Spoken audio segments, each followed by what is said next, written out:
قیام میکنم برسم شام کارو تمام میکنم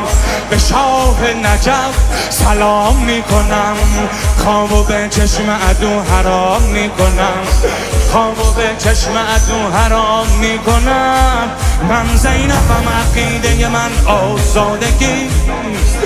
من اسوه مقاومت و ایستادگی شمشیر اگر دهن به جنگم به سادگی با ذوالفقار نسبت من خانوادگی حقیل منم به عالم سیده جلیل منم به صوت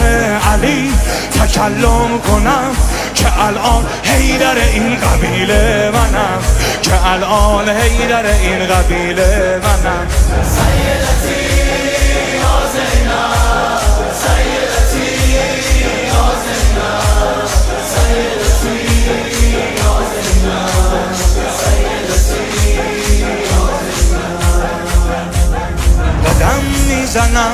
قدم میزنم به نیابت عباس علم میزنم عجب صحنه‌ای رقم میزنم کاخ و تخت یزیدو به هم میزنم